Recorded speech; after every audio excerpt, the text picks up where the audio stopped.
I'm Professor Brynn Saito, and I'm delighted to introduce the poet and writer Angel Gonzales. Language, as we know, dances with feeling and memory to shape the stories born from the questions that burn in our bodies, the questions that leave us breathless, the ones we can't ignore. In Angel's stories and poems, I feel some of the most pressing questions of our time. How does one feel at home in their body? How does a person who's been subject to misrepresentation and violence make a home for love? What power exists in the loving, complex friendships amongst trans women and women of color? And how does one awaken into political consciousness during an era of ongoing deportation and detention? The stories in Angel's collection, titled Behind Closed Doors, are written with stellar pacing and precision, manifesting worlds from truly intersectional perspectives and voices. Her incantatory poetry draws from the elemental landscapes of desert and flesh to reckon with the themes of inheritance, freedom, and self-love. It's how we take up space in a world that prefers we disappear, says one of Angel's characters in the collection. These pieces do just that. They take up a new kind of space. They make a claim to life. Over the years, it's been a pleasure to be in dialogue with Angel and to watch her grow as a teacher, a student, a writer, and a steward of community. Besides her many roles as an MFA student at Fresno State, Angel was a board member of Trans eMotion, a Fresno-based nonprofit, and a volunteer at Trans Lifeline, an Oakland-based nonprofit. Angel is also an upcoming scholar for the 2021 Tin House Summer Workshop, and she'll be joining Poetry Magazine as their newest editorial assistant. Congratulations, Angel, on your amazing accomplishments. We're excited for all that lies ahead. Please join me in welcoming Angel Gonzales. Hi, my name is Angela Flores, and this is my thesis reading and partial fulfillment of my MFA degree at Fresno State.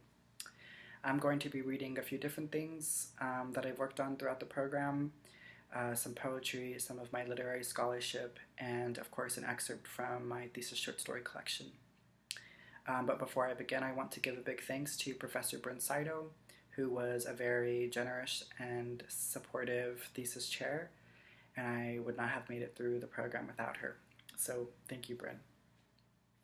I also want to give a big thank you to the friends that I made here, especially Erica Ceballos, Megan Bronson, Jer Zhang, and Anthony Cody. And a thank you to all the people that I collaborated with throughout my time at Fresno State. I also want to acknowledge that I am reading and speaking to you from the traditional territory of the Yokets people, and I encourage everyone to learn more about the indigenous presence on the land that they occupy and to confront that space within those lands and the history. So to start, I want to read a poem that I wrote my first year in the program because I think it represents a significant shift that I reached in my perspective as a trans writer.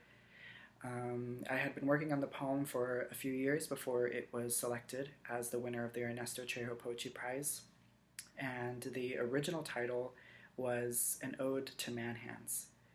And I initially wanted to write this poem to challenge dominant narratives, but I think in that process of removing the internalization of anti-transness helped me write closer to the truth, closer to the sacred, instinctive abilities of my body as a trans woman, and helped me recognize that I just have hands. So this is it, an ode to hands. Not so much our doing of things, but the making of our hands, their medicine, the ordinary witness of grandma patting and shaping sweetness, a cherishing, if you will, of their inheritance, the bestowal and succession, the intent of creation, the love of softness, the finger-licking stuff, and spit and cum, and then the wiped and dried, leaving behind a residue of passion, a sticky remembrance of a life lived, hand over hand, for the self, to honor and pray with when she walks past the mirror and caves to the sight of a landscape.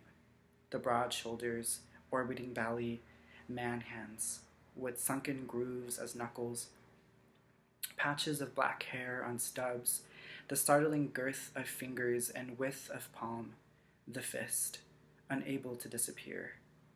This is what one carries as a kind of guidance, the changing of a child's diaper, hands filled with mess, the rituals of nurturing, the humbling warmth of a fat hand and its swift correction, the dignity of holding, the way we know how to feel our way through the dark.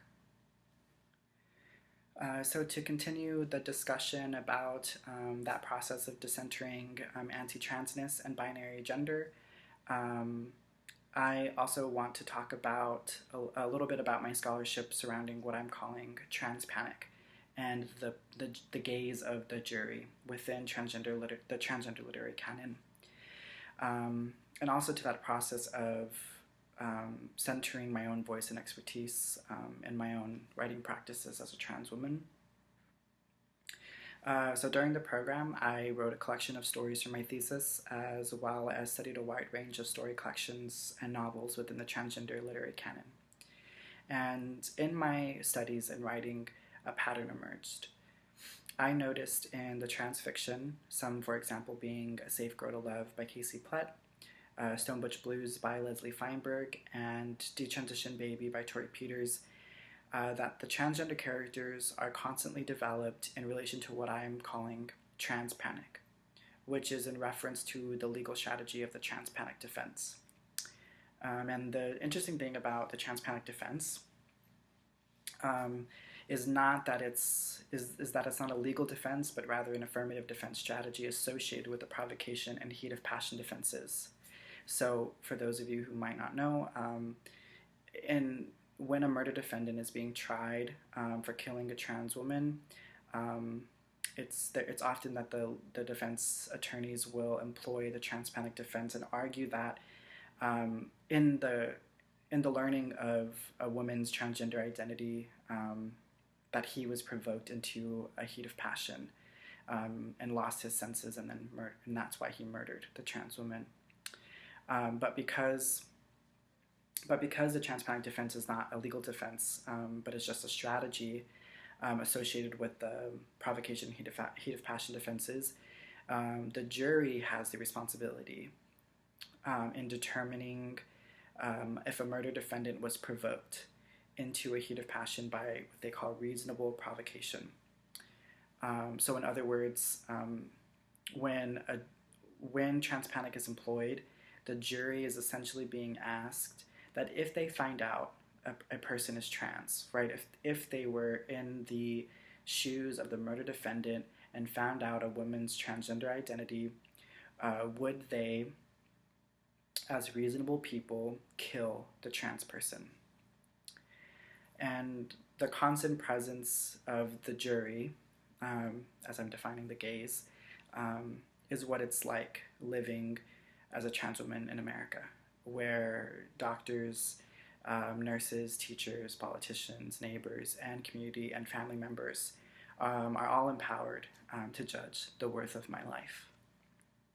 As a trans writer, though, what has been equally devastating is reading how the fear of violence informs the transgender literary imagination, making the jury a primary gaze in transgender literature.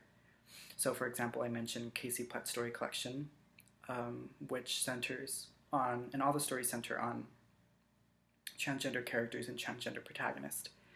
But the tension of her stories rely upon a character's transness, which removes her agency and prioritizes the gaze of non-trans characters, despite the fact the stories are written in first person from the point of view of trans characters. So in other words, the trans characters aren't people with a problem or tension. The trans characters themselves are the problem and tension in the story.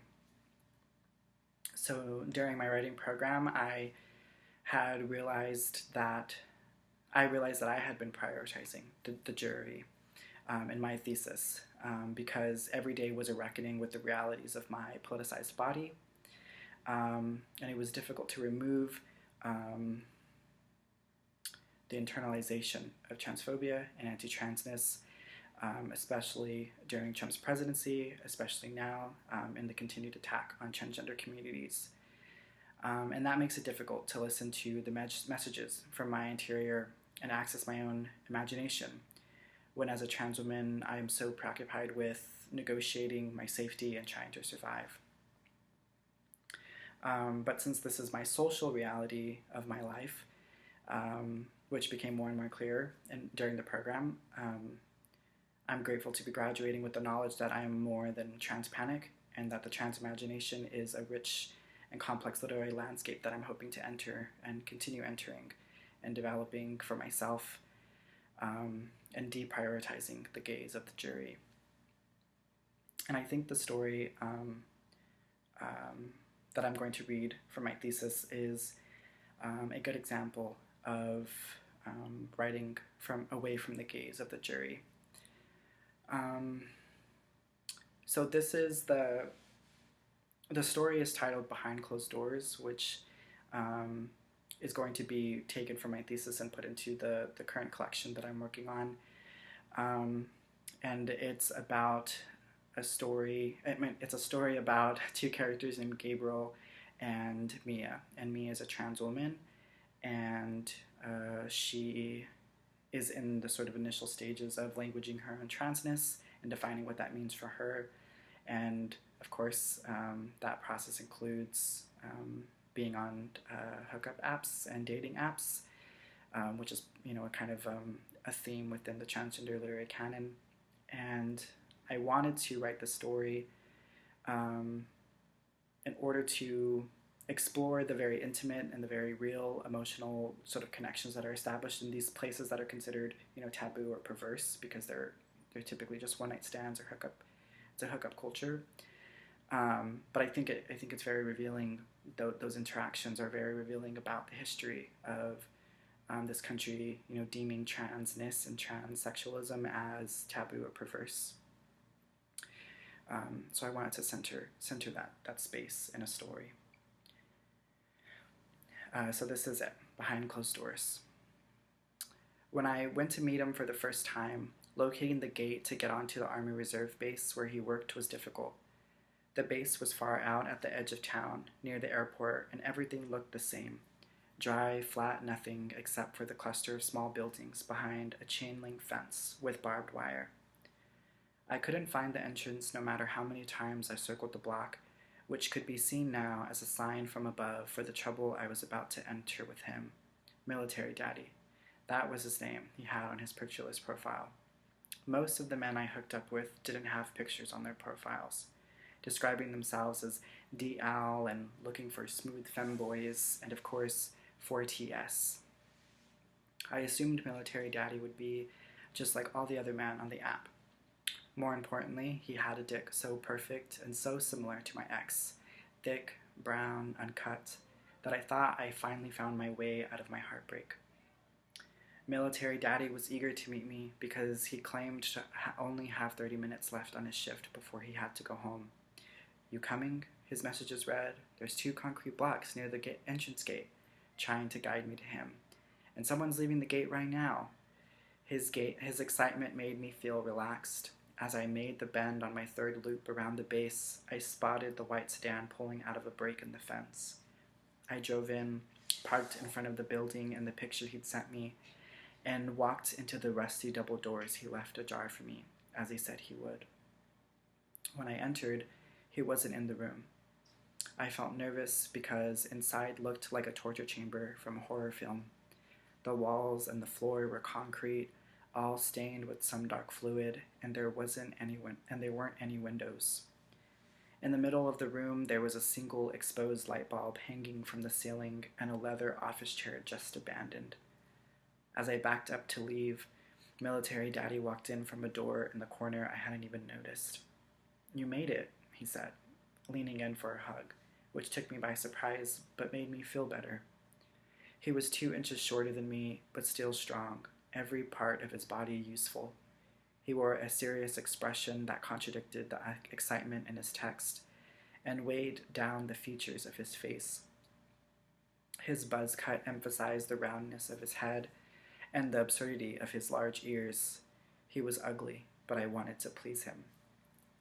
"I brought us a chair," he said, turning the chair around toward me, and I thought that maybe he'd been doing this a lot. "Do you want to sit?" He was unusually polite, and it made me nervous, but again I thought about the contradictions, the mystery of him. When we messaged, he told me he only wanted a blowjob because he was, after all, still at work. Since I was used to just being on my knees when I blew guys, I offered him the chair. "I like to stand," he said, gesturing to himself almost modestly and smiling. I wasn't sure if it was because I hadn't hooked up in months besides my ex or if it was the room, but I felt flustered and nervous. "You still down for this?" he asked. "I'll just be on my knees," I said, dropping my purse near the door just in case. I kneeled in front of him, and the smell of his hot skin awakened me as he adjusted his shirt and unbuckled his cargo pants. I saw a glimpse of a thick scar on his stomach and wondered about the story behind it and just how far it went up his body. Then the strangest thing happened, something I never knew I wanted, so I didn't expect it.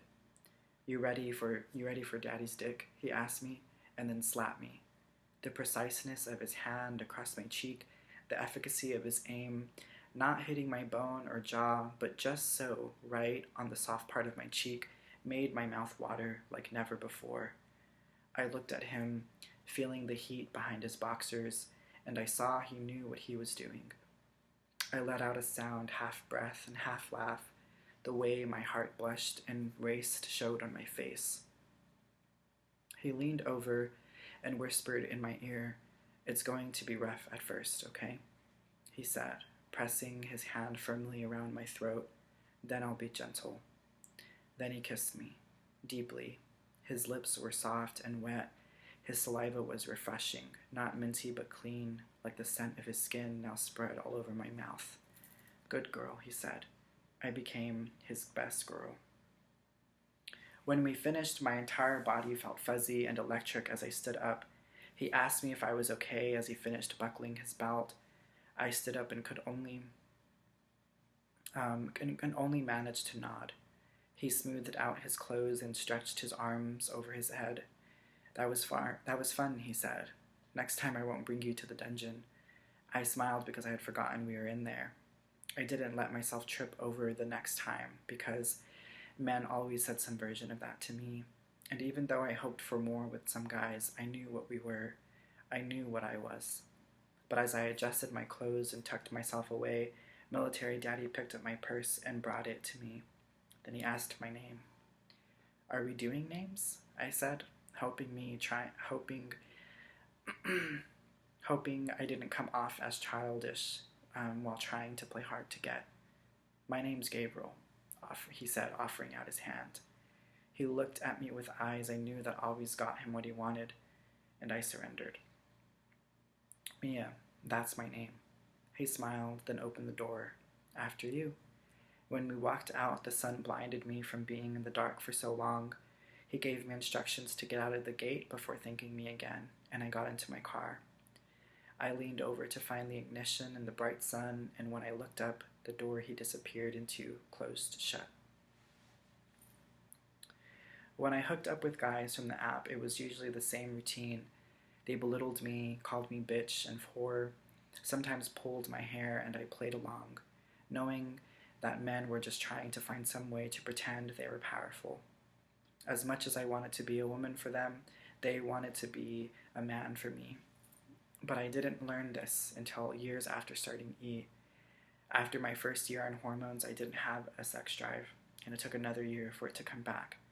No one had told me just how lonely it was to transition, how awkward it felt to be conscious of a second puberty, but more than just the constant sensation of my skin crawling and the feeling that my whole body was as tender as the flesh of a bruised peach. Transitioning at the start required an absence of other people and what they thought. Behind closed doors, I was able to dream the woman I always saw in the mirror into existence, tracking the small changes in my body and filling air in my lungs for what felt like the first time. Still, there was a void. I didn't know if she was really there, this woman who was just a dream now looking back at me in the mirror. I wanted to exist to others, so the men on the app became my mirror. Behind closed doors, with men, I was the woman I couldn't see, and yet I still made perfect sense to all the men who came through in the night. They wanted me as I was, so I performed for them my version of womanhood, and in exchange I got that chance to perform her. I wished there was more stories about people's sexual encounters on the app, without the shame, because of how much the encounters resemble alchemy. Two strangers who acted upon their deepest, most secret desires considered taboo or perverted, were so guarded away like magic in a skeptical world. I knew that place. It was where girls like me had existed forever, so in those chance meetings, however brief they were, that guarded thing was revealed and touched and tended to, loved even. And what gets more real than that? This question linked me to Gabriel. Okay, and that's just the opening scenes of that story. But for the sake of time, I'm gonna move on to my last thing I'm going to read, which is a poem after Natalie Diaz, and the title is This Body, If Not Holy. Haven't I been my own kind of God, to see what is not there yet, but to know one day that I will step into the light? Through slaying after slaying, year after year, haven't I harbored the faith inside my belly that I am good, explained myself over and over, my parts, my pieces, let you keep both the apple and the rib to write my own story of wreckage and betrayal? It's hard not to believe in this. The way my country wields my body into dam, into language desert, my tongue coated with fear of fire, fear of hair strands tangled in hog ties, blood knots, fear of ditches lined with pearls of bone, fear of all the ways I can be returned to dust. Still, memory rivers her way through. Don't I know what it is to create with just words? Let there be freedom, then. I am trans, and my pronouns are. Oh, the beautiful church I have built with these words. Have I not pardoned sin at the altar of my belly, at the nectarious at the nectarious feast of my flesh?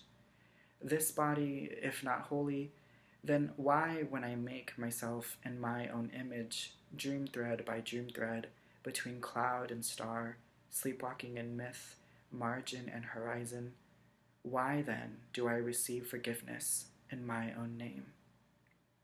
Thank you.